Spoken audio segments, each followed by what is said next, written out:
right, we are going to need our packet for the sequencing unit that we are in. And you will see that the next page that we are on is called the ant and the grasshopper sequence. We are actually going to skip this page.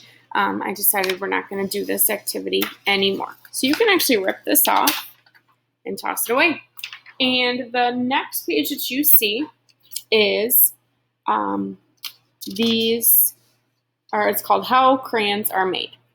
We will actually be using the next 2 pages. We don't need anything with our composition notebook today, which is kind of nice. So what you are going to do is going to cut out each of these little strips here. So you can start by cutting it out all the way around the outside. And then you're going to cut them into individual strips based off of what you have learned about sequencing so far, and all the tips and the clue words and everything that you have learned on how to sequence events in order in a story. You are going to put together the order of events on what you think they are for making your own crayons. Okay, so we have all these strips that we're going to cut out individually. There are 8 events that you're going to put in order. And then when you have the order figured out, you are going to glue them onto the next page that says How Crayons Are Made. And it has 8 numbers on the left-hand side of the page. So once you are done cutting these strips out, what I would do is read them all and sort them out and kind of create the order of them.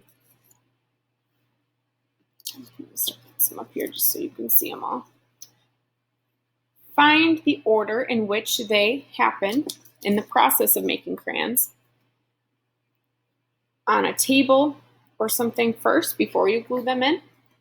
So what I would do is read through, find your key words. If you want to write or highlight or underline different words or phrases or clues on these strips, you're more than welcome to. Then kind of think of, actually, I just thought of this, kind of think of your paragraph, your parts of a paragraph.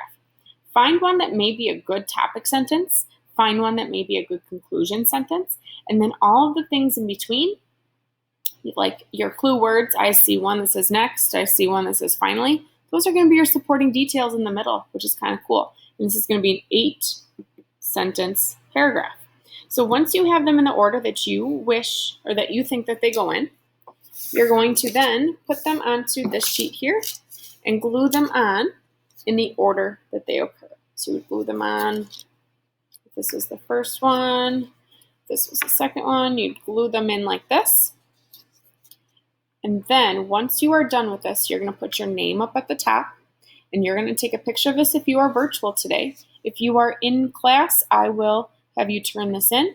But if you want to turn it in on your next in-person day, you may do that as well. You're just going to put them in order of when they occur. Chances are a lot of you probably have never made crayons before. Maybe some of you have.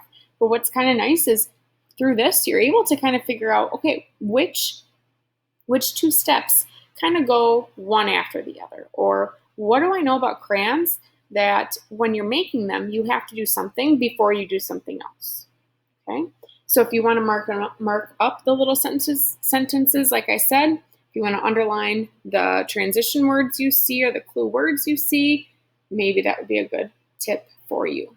Okay, so this is all you're doing today, is just figuring out the order of events and how crayons are made. Let me know if you have any questions.